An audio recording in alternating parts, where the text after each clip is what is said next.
रास्ता सारा साफ करके आया था अनिरुद्ध, इसीलिए लड़कियों को आसानी से बाहर निकाला जा सकता था।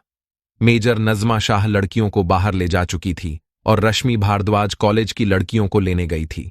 लड़कियों के पीछे मेजर अनिरुद्ध राठौर बचा था, तो वह भी वहां से बाहर आ गया था और उस गेट से बाहर आकर रश्मिका और कॉलेज की लड़कियों का इंतजार करने लगा। जैसे ही वह उस भूल भुलैया से बाहर आया, अचानक उसकी नजर उस गार्ड पर पड़ी जिसको वह बेहोश करके अंदर घुसा था। अभी तक वह गार्ड उसकी फेयर तकनीक के लास्ट स्टेज के असर के कारण मर चुका था। नज़मा ने और रश्मि ने बहुत सारे ऐसे गार्ड देखे थे जिनको अनिरुद्ध अपना रास्ता साफ करने के लिए या तो बेहोश करके आया था या मार के आया था। तभी अचानक अनिरुद्ध राठौर का फोन बज पड़ा। फोन निकालकर देखा तो वह दंग रह गया। नंबर ब्रिगेडियर राजेंद्र सिंघानिया का था। वह इस फोन के लिए तैयार भी था, क्योंकि उसे क्लोनिंग वाली सच्चाई पता चल चुकी थी। क्लोनिंग वाली सच्चाई कुछ इस तरह से थी। आतंकवादी मिलिट्री मैन या आर्मी मैन के इमोशंस के साथ खेलते थे। जो फौजी जवान उनको पकड़ने के लिए मिशन पर होते हैं, उनके किसी करीबी या उनके ऑफिसर का क्लोन बनाकर उनके सामने किसी न किसी तरीके से प्रस्तुत कर देते थे, किसी ऐसे प्राणी के रूप में या इंसान के रूप में जो उनके खिलाफ होते हैं या उनको नुकसान पहुंचाने के लिए आतंकवादियों की तरफ से उन पर अटैक करते हैं। ना ही ब्रिगेडियर राजेंद्र सिंघानिया शहीद हुए थे, ना ही बंटी देशद्रोही था। मेजर शाहदाब अली और मेजर अनिरुद्ध राठौर ने जंगल में आते ही जब राजेंद्र सिंघानिया की लाश देखी थी, तो दोनों लोग सर्जरी की सोच लेकर घबरा गए थे। उनकी सोच क्लोनिंग प्रोजेक्ट तक तो पहुंची नहीं थी। आतंकवादियों को लगा कि ऐसा करने से मेजर अनिरुद्ध राठौर बहक जाएगा या भटक जाएगा। पर मेजर अनिरुद्ध राठौर को इमोशंस कंट्रोल की इस तरीके की ट्रेनिंग दी गई थी कि वह ना अपने फर्ज से पीछे हटा था, ना अपने मिशन से पीछे हटा था। मेजर अनिरुद्ध राठौर ने उनका फोन उठाने से पहले अपने फोन का टेलीग्राम चेक किया और उसमें सारी इंफॉर्मेशन चेक की। मिशन के दौरान एटीएस और सीआईएफ के जवान भी बाखूबी अपना फर्ज अदा कर रहे थे। एटीएस और सीआईएफ कहीं गायब नहीं हुए थे, बल्कि वह लोग दूसरे देशों से उनकी गैंग और टेररिस्ट ग्रुप का सफाया करने और वहां पर छिपाई हुई या यूं कह लो कि किडनैप लड़कियों को छुड़ाने गए थे।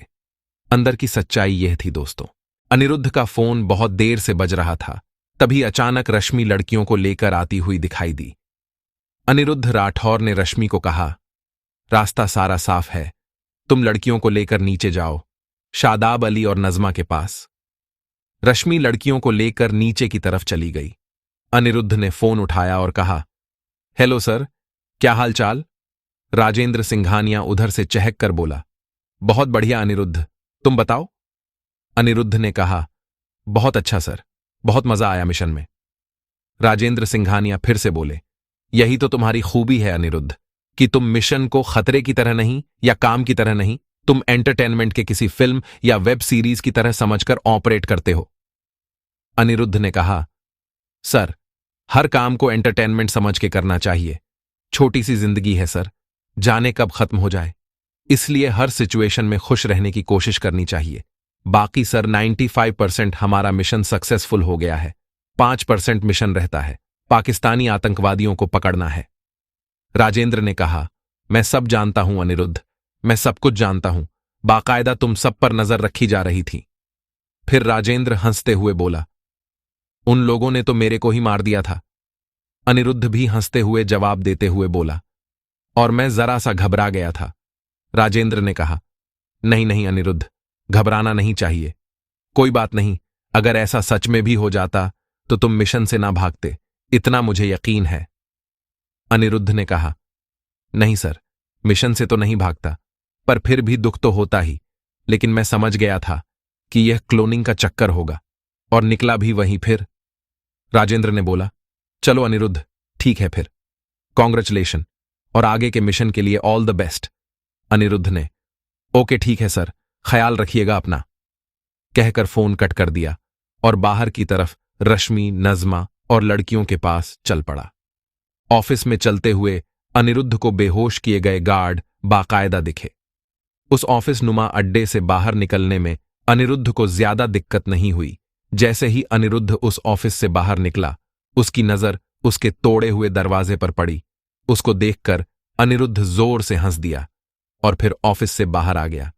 साथियों ने देखते ही उसे जोर से कहा, अनिरुद्ध, वेरी गुड, तुम बहादुर फौजी जवान हो यार।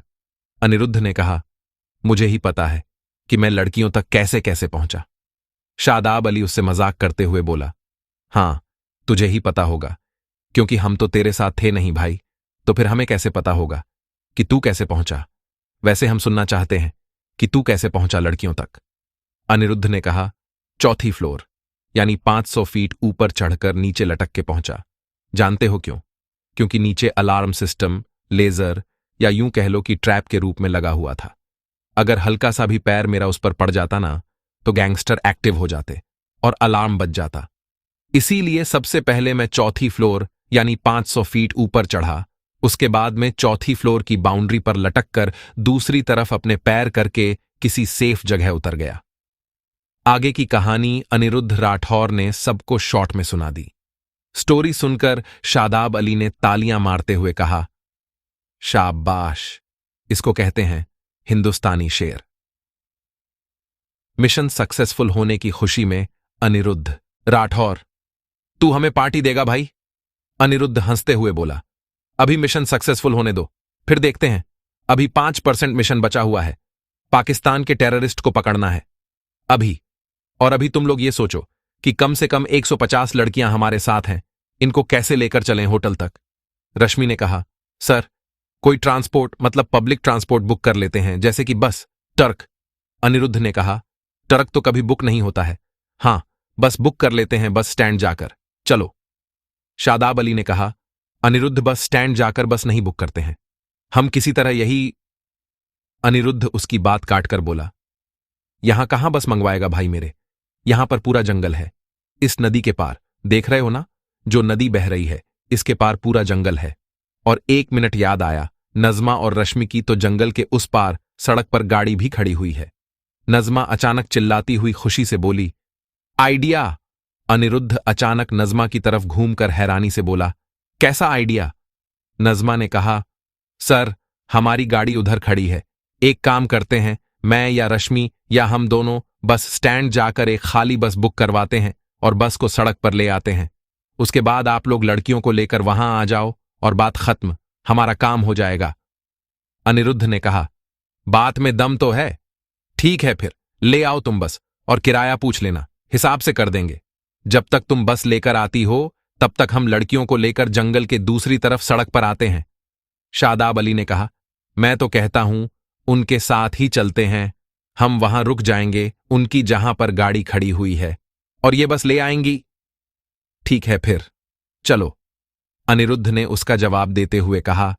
उनके साथ कम से कम 200 लड़कियां खड़ी हुई थीं। उन्हीं लड़कियों में खड़ी थीं अनिरुद्ध राठौर की असली पत्नी सुलोचना।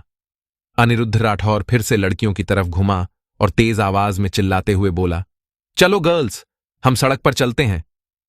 अनिरुद्ध की बात सुनकर सब लड़कियां उनके साथ साथ चल पड़ीं और शादाब अली, अनिरुद्ध, रश्मि और नज़मा भी साथ में ही चल पड़े। सुबह के 6:15 हो रहे थे।